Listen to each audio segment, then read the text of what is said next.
Thank you very much, Mila. I hope you are saying good things, because as the only non-Icelandic person here today, don't worry, I won't tell anyone about the technical difficulties. Good afternoon, everyone. Madam President, Minister, Ragnhildur, esteemed guests and speakers, ladies and gentlemen.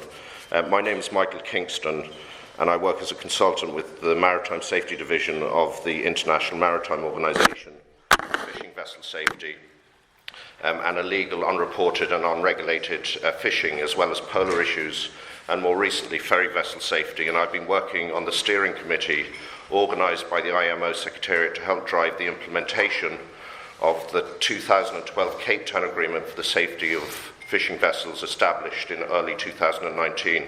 I also work as a special advisor with the Arctic Council's Protection of the Arctic Marine Environment Working Group, with particular emphasis on the Arctic Shipping Best Practice Information Forum that has been established for the implementation of the Polar Code.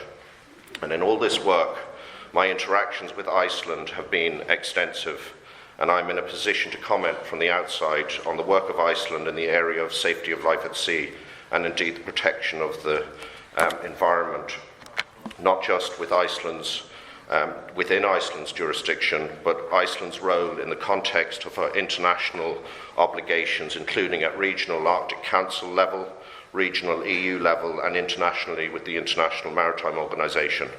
And I cannot tell you what an honor it is to be asked here today to speak at this conference that honors the work of Ragnhildur Hjaltadottir. The IMO Secretariat are very keen to be associated with what I have to say today about Iceland, and Dr. Heike Degum, Director of the Maritime Safety Division, sends her best wishes and gratitude on behalf of the IMO to Ragnhildur, and also to Sverrir Konradsson of the Icelandic Transport Authority, who is retiring soon, for all their enormous help to the IMO on so many issues. First, I must give you a bit of my personal background as an Irishman, because I believe that our ancient bonds of friendship and relationship means that it is no coincidence that I find myself here today, having worked so closely with your nation and in such an in-depth manner of friendship and progression, having found such common ground with like-minded people. I was born and brought up in Crookhaven Harbour, the last safe haven before the open Atlantic on Ireland's most southwesterly point. Here is a picture of the harbour looking west, and my home is on the shore in the sheltered northeast corner of the harbour, as pointed out by the arrow on the screen. As you can see, Crookhaven Harbour sits on the busiest junction of the world's trade routes, and if you turn north, you are on a direct route to Iceland through a vast open sea. And the connections between Ireland and Iceland are well documented, and long before the British trade routes, as early as the 6th century, when St. Brendan travelled on the first highways of the world, the sea, from the region where I come from to Newfoundland via the Shetlands, the Faroes, Iceland, and Greenland. And the involvement of Irish monks in Iceland's early settlement is well documented, and the flight to Iceland of some of the Vikings and indigenous Gaelic Irish. I understand that perhaps 25% of Icelandic men of the original settlers descended from Gaelic blood, and up to 50% of the women. I did not know all of this, but have come to learn of it as my work with Iceland has increased to levels that I could never have imagined. And as I was growing up, I hoped one day to go where St. Brendan had gone and to learn more about our connections with the North. And in 1977, to prove to the world that St. Brendan could have managed the voyage in his boat made of cowhides coated in lanolin oil from sheep's wool, to make it waterproof, the explorer Tim Severin set sail from my home region and made it to Newfoundland, also stopping here in Iceland, as St. Brendan had done. The more I work with my Icelandic friends, the more I realise that we do not need any proof of modern nautical feats in boats made of cowhides to prove our ancient connection. We just need to look at each other and then see how we work together. And it is clear that there is a common, and I would like to say proud heritage.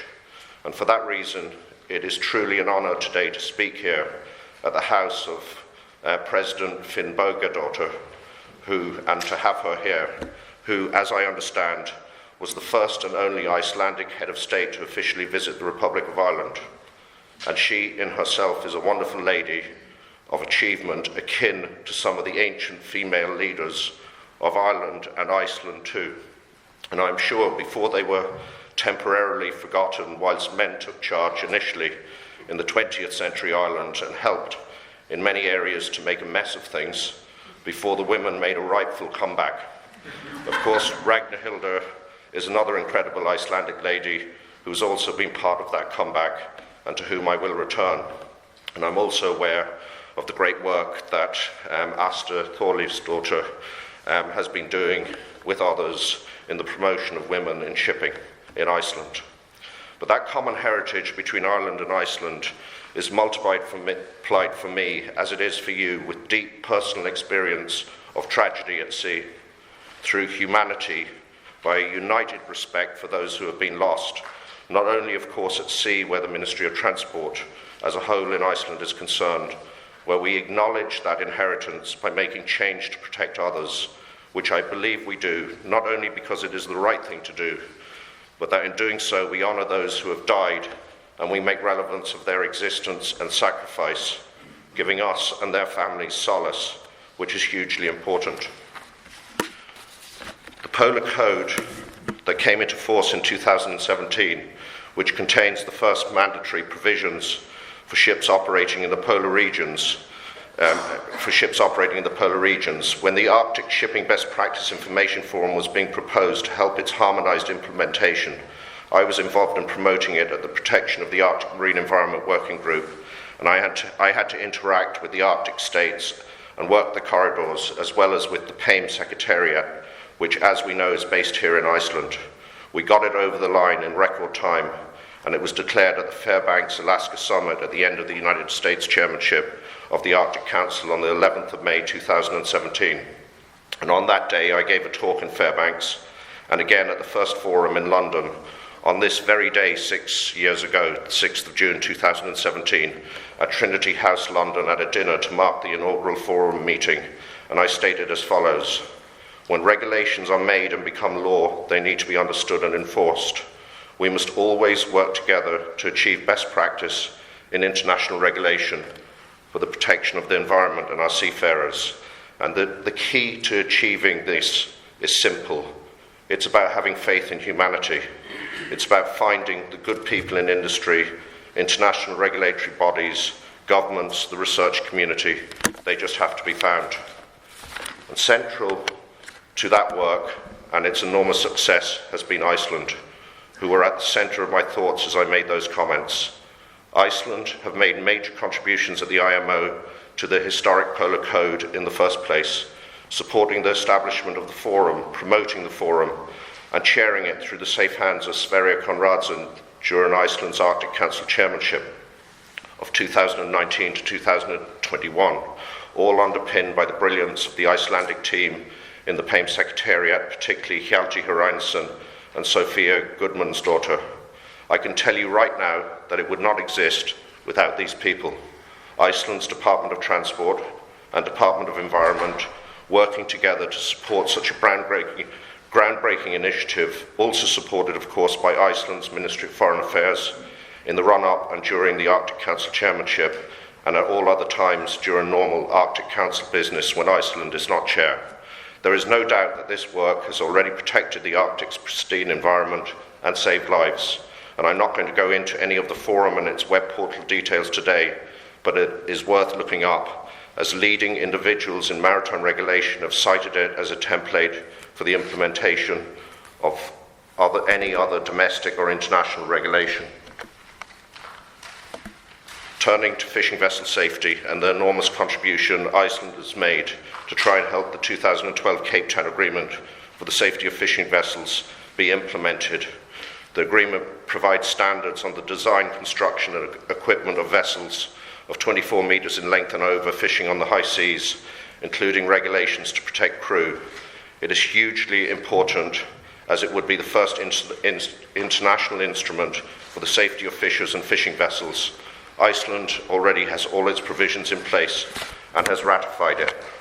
The benefits of its implementation are well known in Iceland, but includes safety of vessels, safety of crew, protection of the environment, protection of our rescue services, protection of our society, food security, by helping in the fight against illegal, unreported and unregulated fishing, and by creating a base convention to build on to put polar code provisions that exist for merchant vessels onto the fishing fleet operating in the harsh polar waters. To emphasise the importance of its implementation, it is important to explain that the work has been ongoing without a final result for over 56 years, and the journey started actually more than 60 years ago with the hard work by Iceland's former Director General of the Icelandic Maritime Administration, Mr. Hjalmar Bardason, at the IMO. And in 1977, the Torremolinos Convention was agreed. However, it did not enter into force. Only 4 countries ratified it, one being Iceland. Of course, in response, the 1993 Torremolinos Protocol was brought about, and as you know, the protocol was the second attempt to regulate the safety of fishing vessels. However, it never entered into force due to technical and legal difficulties. IMO is acutely aware that its mandate includes fishing vessel safety, and a steering committee was established with the support of Pew Charitable Trusts, FAO, ILO and Spain in order to encourage the entry into force of the agreement, and a ministerial conference was held in October 2019 in Torremolinos, Spain, with quite a large participation level, and a declaration was signed by 51 states committing themselves to ratifying the agreement by the 10th anniversary of its adoption, which was the 11th of October 2022. And when we started all of this in 2019, we only had 10 states and 1,400 vessels. We needed 22 and 3,600 declared for it to enter into force. We were badly stuck. How do you move nations to do what they have not done for over 50 years? You engage your faith in humanity and you ask your friends who you know care about these issues. You find the individuals of humanity to help you put pressure on others. And it would have been easy for Iceland to say, look, we have done our bit, we have ratified everything at every stage since 1977, so please leave us alone. But that is not how Iceland operates, and Iceland's input has been immense from the start. Both Minister Johansson and Ragnhildur attending and participating in the conference with such passion and force of purpose, and ably supported in a massive team effort in front of the world by Sverrir Conradson, who was on one of my panels, and Hjaltadottir from PAIM on New Zealand's panel. And from our standing start, we collectively moved 48 states to sign the Torremolinos Declaration, declaring that they would endeavour to ratify the agreement by the 11th of October 2022, which was the 10th anniversary of the agreement being adopted in Cape Town. And we had to create a target date to move nations. But soon after the conference, COVID-19 intervened, and in order to maintain momentum, IMO, supported by Pew Charitable Trusts and governments in various regions around the world, held virtual regional webinars to encourage ratification. Again, we had to rely on the support of outstanding leadership of Iceland. Ragnhildur, Sverrir and Ari Gudmundsson were there at every regional event. Meanwhile, we had canvassed with the support of Croatia as President of the EU Council for the CTA to be at the top of the agenda at a ministerial conference in Opaja, Croatia in March 2020, and we are lucky it went ahead and lucky to get back. It was the last IMO mission before COVID-19. Iceland were at the forefront in the EU of that diplomatic work to get it on the agenda, and it produced results with 3 further states signing the declaration. Poland, Portugal and Bulgaria, and later in the year Croatia ratified. Without Iceland's help, this simply would not have happened. As the IMO received observer status of the Arctic Council in 2019, we also used that platform to initiate a project in the protection of the Arctic Marine Environment Working Group, co-led by Iceland, to raise awareness of the agreement. The project would not exist were it not for the work of Hjaltadottir, Sophia Gudmundsdóttir and Sverrir Conradson. Additionally, in November 2022, Iceland again were in the middle of the promotion of the agreement, as well as helping highlight polar maritime safety. Iceland have also helped Spain lead a very important group of interested delegations in the development of draft guidance for developing nations.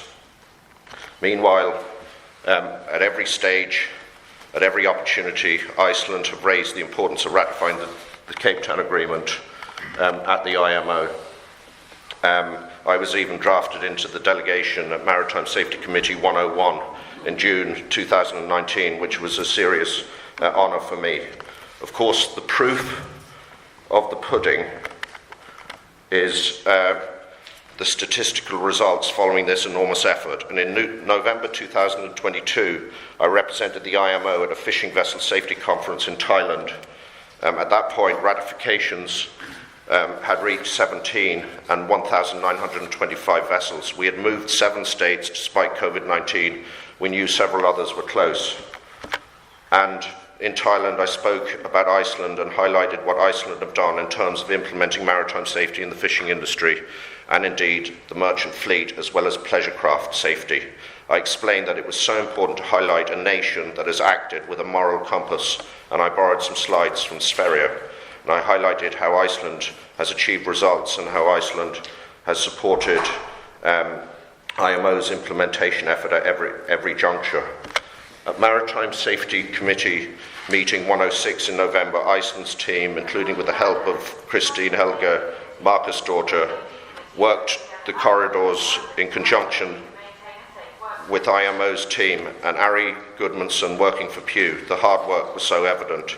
It is fitting, therefore, that after this enormous effort over so many years, as Ragnhildur and Sverige retire, that I can tell you that we are truly on the cusp. New Zealand depositing their ratification last week, bringing the number to 21 vessels and 2,603 to 21 states and 2,603 vessels. South Korea are about to deposit their instrument, and we are told they have over 1,000 vessels, which will take us to our holy grail of implementation requirements of 22 states and 3,600 vessels. We also have some insurance in that several other states are close to ratification, such as Poland, the UK, and others. The show, of course, goes on at IMO, and I was proud to be there on Friday for Sverige's last day at IMO after representing Iceland for 25 years, pictured here, where, as we speak, Iceland's representation at MSC 107 is in the safe hands of Geirþór Geirsson.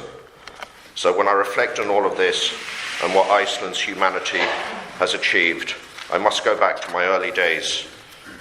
As I grew up in Ireland, I used to help my uncle retrieve sheep from the nonsensical positions they got themselves into at the bottom of our almost vertical fields on Bro Head, on the most southwestern tip of Ireland, lifting the sheep up or under our arms, up those cliffs with strength that we had to find from somewhere. And I'd look out across the Atlantic and think of St. Brendan in his leather boat, coated in lanolin oil taken from the ancestors of the very animals we had in our hands. And as the sea spray hit my face, it was so vitalizing, and I felt drawn to it. And I hoped that one day I would go across that sea to the people and the lands that St. Brendan visited. And also, above all, I dreamed that one day, if I had a chance, I would maybe make a difference in some small way to those who travelled in that vast and dangerous ocean below me. And I had some unique motivation. That's a picture of my father in 1978, and as idyllic as my childhood sounds, he unfortunately lost his life in the biggest maritime disaster in the history of the Irish state, when regulation after regulation were breached and everyone was left to die for over half an hour on an offshore jetty. So I decided on the side of that hill as I looked out that if I ever got a chance, I would do something about regulation, and I wasn't sure how, but I wanted to turn negativity into positivity and help in some way to learn from those errors and protect seafarers. In Iceland, in all of my interaction with every Icelandic individual that has helped with the work I have been asked to do, led by Minister Johansson and Ragnhildur, I have found the humanity that I talk of, to respect those who have died and to make change for a better future in their honour.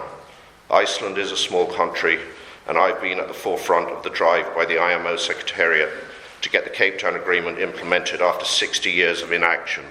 No nation has contributed more, despite Iceland's relative size. Iceland acted because of the past. and I'm aware of Ragnhildur's seafaring ancestry, and I'm aware of the awful personal tragedy that some of you have experienced, and in particular Minister Johansson, of course, and how proud his parents would be of him and the results that have been achieved. You collectively have turned Iceland in this area into a colossus nation of humanity, having learned from the lessons of history. And it is no coincidence that I find myself here working with you. And you have created a culture that transcends down through your administrations. And I'm also delighted to see here today Hrein Haraldsson, former Director General of the Icelandic Road Administration, who helped create a similar drive regarding safety within that administration. So when I painted my father's boat in 2021, just to finish, during the COVID-19 lockdown, having just witnessed all this work by Iceland that has helped me in the task that I have been set by the IMO, I took the liberty of honouring Iceland's humanity and leadership by painting the Iceland flag on the stern, as you can see. So, for Minister Johansson, and especially today Ragnhildur and Sverrir, as you retire, I want you to know that the annals of history are going to record what an enormous contribution you personally and Iceland have made in the historic achievements that we are so close to, and in what you have done already here in Iceland. There are moments in your life that you treasure, and being here today to honour you is one of those. And later I would like to give Minister Johansson, Ragnhildur and Sverrir a small gift, which is a framed picture of my boat in Crookhaven Harbour, proudly wearing the Icelandic flag, unofficially of course, but incredibly significant symbolically, of Iceland's leadership in all that I have explained today. Before I finish, I would like to say that my talk today is dedicated to all those who have died tragically, and I particularly remember today my great friend Franz Faisenfeld, who died in 1997, and his wonderful mother Eve, who passed away just the day before yesterday. And finally, I wish you all the greatest success for the future, and I'm sure our close, ancient bond of friendship will continue in the work that we do together in the days and years ahead. Thank you very much.